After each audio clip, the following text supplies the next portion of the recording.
Hello दोस्तों, स्वागत है आपका study for life YouTube channel में। नमस्कार, कैसे हैं आप लोग। आपको कल का आदिकालीन साहित्य की विशेषताओं वाला वीडियो कैसा लगा, हमें कमेंट्स में ज़रूर बताइएगा। आज हम आपको आदिकालीन साहित्य का सामाजिक सांस्कृतिक योगदान बताएंगे। ये डायरेक्ट क्वेश्चन नहीं आता है, लेकिन जो आदिकालीन साहित्य की प्रवृत्तियों पर प्रश्न आएगा या आदिकालीन साहित्य पर चर्चा करते हुए आदिकालीन साहित्य का सामाजिक सांस्कृतिक योगदान बताइए। इस बार भी 65वीं में ऐसा ही कुछ पूछा है। एग्जैक्ट भाषा मुझे याद नहीं है, मैंने देखा था, लेकिन उसमें यही सामाजिक सांस्कृतिक योगदान पूछा है। समाज में आदिकालीन साहित्य का प्रभाव या योगदान, इस तरह से कुछ पूछा है। आप लोग पेपर देख लीजिएगा, और ये वही था। तो कल का थोड़ा सा रिकॉल कर लेते हैं। आदिकालीन साहित्य में किस तरह का साहित्य था? 3 तरह का साहित्य मिलता है: धार्मिक साहित्य, रासो साहित्य और लौकिक साहित्य। धार्मिक साहित्य 2 प्रकार का है, जैन लोगों का है, बौद्ध का है मूलतः, बाकी जो सिद्ध हैं, नाथ हैं, इनका भी मिलता है। और रासो साहित्य 2 तरह से लिखा गया है, वीरतापूर्ण और श्रृंगारपूर्ण। और जो लौकिक साहित्य है उसमें मूलतः 2 नाम आते हैं, एक विद्यापति जी का और दूसरा खुसरो का, जिसमें मुकरियाँ हैं, विद्यापति की पदावली हैं, ये सब है। आपके सिलेबस में यहाँ का कोई भी कवि नहीं है बिहार PCS में। तो जब हम कवियों को पढ़ना होगा तो भक्ति काल से पढ़ेंगे, पर सामाजिक सांस्कृतिक योगदान हम देख लेते हैं। तो सामाजिक सांस्कृतिक योगदान में हम देखते हैं कि समाज पर सामाजिक सांस्कृतिक योगदान क्या होगा, कि साहित्य का समाज पर क्या प्रभाव पड़ता है। ऐसे भी कहा जाता है कि साहित्य समाज का दर्पण होता है। तो जब वो दर्पण है तो ऑब्वियस उसमें वही होगा जो उस समय का समाज है, और उस समय के समाज को साहित्य जब व्यक्त करता है तो समाज पर साहित्य का भी प्रभाव जाता है। तो कैसे प्रभाव पड़ेगा समाज पर, या समाज के लिए क्या क्या योगदान रहा, ये हम देखते हैं। तो हमने पॉइंट लिख दिए हैं और इन्हीं को हम डिस्क्राइब करेंगे, और आप लोग कॉपी पर नोट कर लीजिए ये पॉइंट, या फिर वीडियो ही देख के जैसे भी हो याद कर लीजिए। आप इन्हीं को विस्तार देके हेडिंग वाइज भी आप आराम से लिख सकते हैं, और हिंदी में हेडिंग से कोई समस्या नहीं है। बस बिहार में पेन एक ही यूज करना है, तो कोई भी जो एक पेन यूज करे उसी से आप ये पॉइंट डाल सकते हैं। ऐसे ऐसे करके ये बना के ऐसे एरो और ये दे सकते हैं, या डॉट लगा के, ऐसे डॉट लगा के बिंदु दे सकते हैं। तो देख लेते हैं क्या क्या योगदान है। आडंबरों पर चोट। आडंबरों पर जो चोट की थी वो ऑब्वियस समाज के लिए लाभदायक रही, क्योंकि समाज जब विकृत होने लगता है, उसमें आडंबर बढ़ने लगते हैं, तो उन पर जो चोट जो भी करते हैं, चाहे वो साइंस करे या साहित्य करे या कोई धर्म से करे, तो वो समाज के लिए हमेशा फायदे की चीज होती है। तो आडंबरों पर चोट कैसे की गई? यहाँ पे जो जैन, बौद्ध और सिद्धनाथ जो भी साहित्य लिखा जा रहा था वो आडंबरों पर चोट ही की जा रही थी। बौद्ध भी बताते थे कि इधर उधर के ये जो भी दुनिया के इतना प्रपंच हो गए थे, इतना ज़्यादा ये हो गया था, कोई बलि चढ़ा रहा है, कोई कुछ कर रहा है, तो इनका विरोध किया था और अहिंसा पर बल दिया था।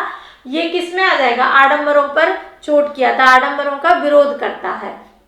दूसरा, जनभाषा को महत्व दिया।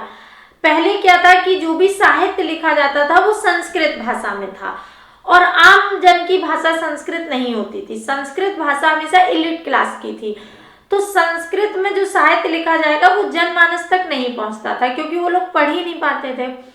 इसलिए इस आदिकाल में जो साहित्य लिखा गया वो जन भाषा में लिखा गया, अपभ्रंश में लिखा गया। कल भी मैंने बताया था जब भाषा लिखा था, अपभ्रंश में लिखा गया, अभट्ट में लिखा गया, राजस्थानी बोली में लिखा गया, ब्रज में लिखा गया, आरंभिक कुछ खड़ी बोली भी दिखती है, पुरानी हिंदी दिखती है, जिससे आम जनता जुड़ी हुई थी। तो उस भाषा में जब साहित्य लिखा गया तो जनता तक पहुंचा। स्त्रियों की दुर्दशा का भाव। वैसे तो रासो साहित्य वगैरह में स्त्रियों की दुर्दशा क्या, स्त्रियों को भोगवादी वस्तु माना गया, भोग की वस्तु माना गया। लिखा है कि जाकी कन्या सुंदर देखी, तापर जाए धरी तलवार। परंतु एक चीज ये है कि वो भी एक पक्ष था, भोगवादी रासो साहित्य में दिखाया है। जो चारण थे, जो आश्रित कवि थे, वो इस तरह का लिख रहे थे, लेकिन सभी जगह ऐसा नहीं है। इनकी दुर्दशा का दर्द भी दिखाया गया है। जैसे लिखा गया है कि भैया को दीने महला दुमहला, हमको दीनो विदेश। तो ये भी इसी में आता है। मतलब लड़कों के लिए जो महल दुमहल पिता बना के राजपाट सब देता है, और लड़कियों को दूसरे के घर भेज दिया जाता है, वहाँ वो सुखी रहेगी दुखी रहेगी, इससे कोई लेना देना नहीं होता। कहा जाता था पहले कि डोली इस घर से उठेगी और अर्थी उस घर से आएगी। तो मतलब फिर आपको वहाँ कितना भी कष्ट मिले, कितनी भी गरीबी हो, कितनी भी जहालत हो सकता पति मारता हो, पर फिर भी आपको वहीं जीवन बिताना है। तो ये एक दुख का विषय था। तो यहाँ पे गीत मिलता है कि भैया को दीने महला दुमहला, हमको दियो परदेश। भोगवाद का निषेध करते हैं। रासो साहित्य में भोगवाद दिखता है, राजपाट वाला है। बाकी जगह भोगवाद का, जैसे धार्मिक साहित्य जितना भी है वहाँ भोगवाद आपको नहीं मिलेगा, लौकिक साहित्य जितना भी है वहाँ भोगवाद नहीं मिलेगा। तो ये धार्मिक साहित्य जो भी है ये भोगवाद का निषेध करते हैं। कहते हैं कि अपनी जो योग है उसको बढ़ाओ, जो ज्ञान है उसको बढ़ाओ। हिंदू मुस्लिम समन्वय, ये तो हमारे धर्म में साहित्य में कहीं भी ये हिंदू मुस्लिम या किसी भी धर्म का संभाव ही दिखाया गया है। साहित्य में कोई भी इस पर ऐसा नहीं लिखा है कि हिंदू और मुस्लिम या किसी और जाति धर्म के साथ विरोध हो। चाहे वो तुलसी हो, चाहे वो कबीर हो, चाहे कोई और भी हो, या आज के कवि भी लिख रहे, तो इसमें समन्वय ही दिखाया गया है। वीरता पर बल, पूरा रासो साहित्य वीरता पर ही लिखा गया है। तो वीरता पर जब आदमी हताश होने लगता है तो वीरतापूर्ण रचनाएं लिखना अनिवार्य हो जाता है। वीरतापूर्ण रचना से लोगों में हिम्मत आती है।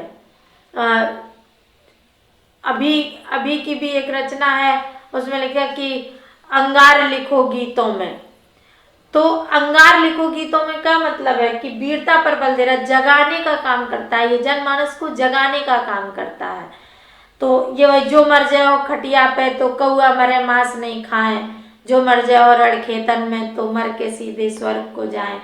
तो इस तरह लिखा है कि आप अगर ऐसे ही लेटे लेटे अपने प्राण दे दोगे, जीवन में कुछ करोगे नहीं, हताशा में रहोगे, तो मरने के बाद कौआ तुम्हारा मांस भी नहीं खाएगा। मतलब इस तरह से उत्तेजना, इस तरह से हौसला देता है। स्वस्थ मनोरंजन है, स्वस्थ मनोरंजन का प्रयास। स्वस्थ मनोरंजन जो खुसरो की पहेलियां हैं, मुकरियां हैं, तो बच्चों तक को मनोरंजन देती हैं। और स्वस्थ मनोरंजन ऐसा नहीं कि हाँ जासूसी उपन्यास है या कुछ ऐसा है, हम पढ़ रहे हैं, मनोरंजन तो आ रहा है लेकिन हमारे माइंड को डिस्टर्ब भी करता है। तो इस तरह का नहीं, स्वस्थ मनोरंजन। बच्चों को दिखा रहे हैं कि एक थाल मोती से भरा, सबके सिर पर औंधा धरा। ये खुसरो की पहेलियां हैं। गधा प्यासा, पंडित प्यासा क्यों, गधा उदासा क्यों, लोटा न था। तो इस तरह का मुकरी और पहेलियां खुसरो ने लिखी हैं। तो ये आदिकालीन साहित्य का सामाजिक और सांस्कृतिक योगदान है। आशा है आपका आदिकाल पे विशेषताएं, और अगर सिर्फ विशेषताएं पूछता है तो विशेषताएं, अगर सामाजिक सांस्कृतिक योगदान पूछता है तो आप पूरा क्वेश्चन लिख के आ जाएंगे। इस आशा के साथ हम आगे कल भक्ति काल पढ़ाएंगे, भक्ति काल की विशेषताएं। और कुछ लोगों का कहना है कि मैम इतने छोटे वीडियो हैं, क्या सिलेबस कवर हो जाएगा?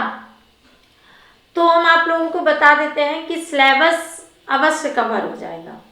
छोटे वीडियो इसलिए होते हैं कि वीडियो बहुत लंबा देखना शायद कठिन हो जाता है। ये लिखने का समय जो है ये सब ऑफलाइन क्लास में ये सब उसी में होता है, या डायरेक्ट जो लाइव क्लास चलती है उसमें ये लिखने का समय इंक्लूड हो जाता है। यहाँ हम ये समय बचा के वीडियो छोटा कर देते हैं, तो ये आपके लिए ही लाभदायक है। और सिलेबस कंप्लीट की बात, इसकी आप चिंता ना करें, केवल अपने सब्जेक्ट और अपनी पढ़ाई का चिंतन करें और लिखें। हिंदी का सिलेबस अवश्य कंप्लीट होगा। धन्यवाद। आपको ये पसंद आए तो इसे लाइक करें, शेयर करें और चैनल को सब्सक्राइब करें। धन्यवाद।